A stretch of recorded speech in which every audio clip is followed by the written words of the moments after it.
ወረዳ ሴቶች ህፃናት ማህበራዊ ጉዳይ ጽፈት ቤት ኃላፊ ነኝ።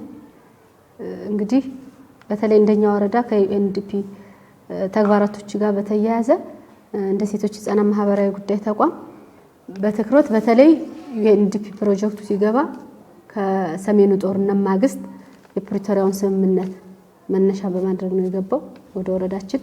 ከዛ ጋር ተያይዞ ተጠቂነታቸው የሴቶች ሰፊ መሆኑን በመረዳት 2016 በጀት ዓመት ሶስተኛው ወረዳ ሮራ አካባቢ ላይ የመጀመሪያ ዙር ድጋፍ ተደርጎልናል።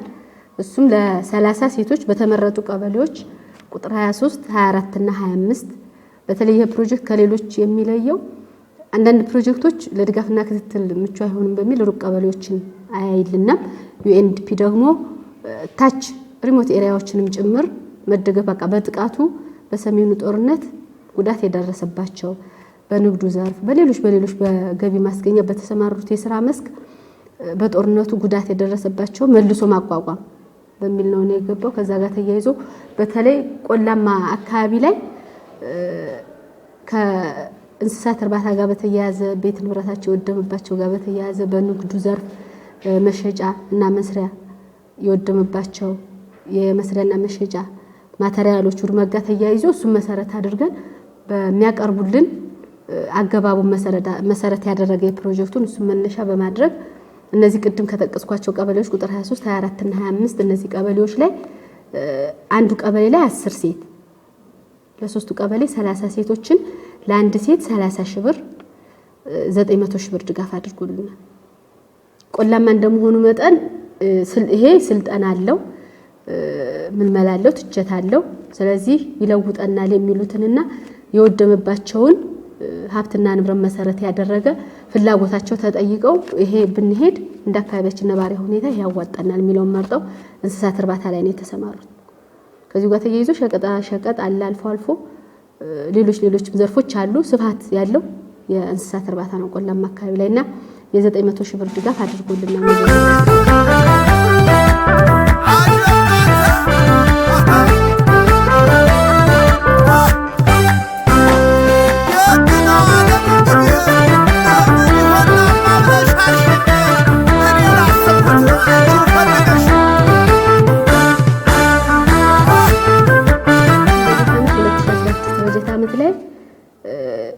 ለ73 ሴቶች በእኛ በጽፈት ቤቱ ቀበሌ እንግዲህ የምልመላ ሂደቱ አለ።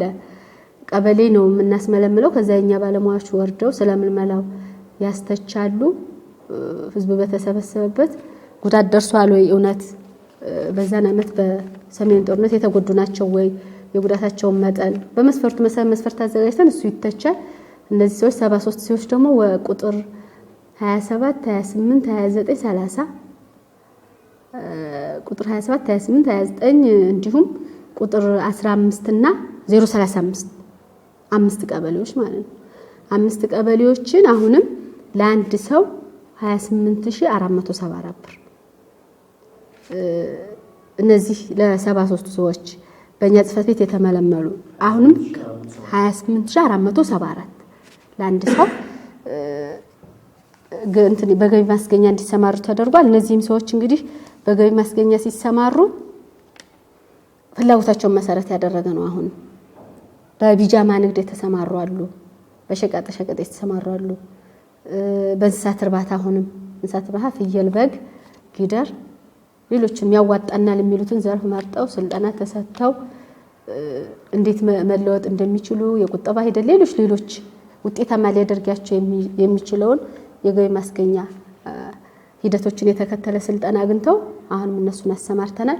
ከዚህ ውጭ በእኛ ጽፈት ቤት በጀቱ ተቀምጦ ግን ምልመላውን በኢንተርፕራይዝ በስራና ስልጠና አሁንም 8 ሴቶች ተደግፈዋል። ስራና ስልጠናን የመለመለው ካሹ በእኛ ነው። ግዥም ካሽ አይሰጥም። ብር በገንዘብ በጥሬ አንሰጣቸውም። በአካውንታቸው ይገባና ከዛ ይወጣል። የቀበሌ ሴቶች ጉዳይ የቀበሌ አስተዳዳሪ እዚህ ያለ የኛ ፋይናንስን ጨምሮ የተዋቀረ ኮሚቴ በሚፈልጉት ዘርፍ በሚመርጡት ዘርፍ ግዥ ሲፈጸም የኛም ተቋም አለበት። ከዛ ክትትልና ድጋፍ እየተደረገበት ነው አሰራሩ የሚሰራውና ጠቅላላ አሁንም 81 ከስራና ስልጠና ምልመላ ጋር 81 ሴቶችን 2016 በጀት መጨረሻ ላይ ነሐሴ ወር ላይ በድጋሚ ያስጠቅሞልናል።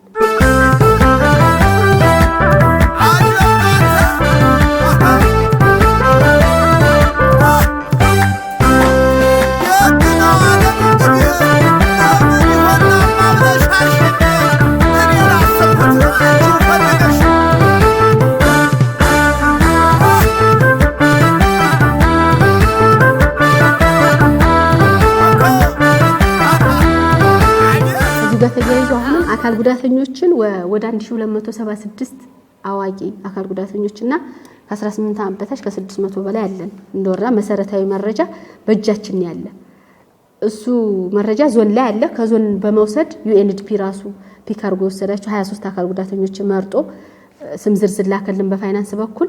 ለነሱም አሁንም ለአንድ ሰው 23000 ብር በልብስ ቤት የተሰማሩ አሉ፣ በሸቀጣ ሸቀጥ የተሰማሩ አሉ፣ በሌሎች ዘርፎች የተሰማሩ 23 አካል ጉዳተኞችንም እንዲሁ ደግፎልናል ዩኤንዲፒ። አሁንም ለአካል ጉዳተኞች ወደ 223,000 ብር ጥቅል 529,000 ብር ነው ድጋፍ ያደረገው። በማቴሪያል ደግሞ ነጭ በትር፣ የጆሮ ማዳመጫ ድምጽ የምትስበዋን እሷን፣ ክራንችና ዊልቸር 254,000 ብር የፈጀ በፋይናንስ በኩል ግዢ ተገዝቶ አሁንም የአካል ጉዳታቸውን መሰረት ያደረገ የማቴሪያል ድጋፍ ተደርጎላቸዋል። ጥቅል እንግዲህ 2016 መጀመሪያ ላይ ወደ 900,000 ብር ተደግፈዋል። ወደ ገቢ ማስገኛ አሰማርተናቸዋል። 2016 መጨረሻ ላይም ከ900,000 ብሩ ውጭ ወደ 3,989,894 አካባቢ ለአካል ጉዳተኞች የማቴሪያል በአይነት ድጋፍም ገንዘቡን ደግሞ በገቢ ማስገኛ በእጃቸው ሳናደስ በገቢ ማስገኛ እንዲሰማሩ ጭምር የተደረገበት ሁኔታ ነው ያለው። አጠቃላይ እንግዲህ በሁለት ዙር ይሄን ያክል ብር ደግፎናል። እነሱንም ወደ ገቢ ማስገኛ እንድናሰማራ ትልቅ ድጋፍ ያደረገ ፕሮጀክት ነው ዩኤንዲፒ ማለት ነው። ስለዚህ እንደኛ ተቋም በሁለቱ ዙር 2016 በጀት ዓመት ላይ አሁን በተገለጹ ቁጥር አግባብ ድጋፍ እንዲያገኙ የተደረገበት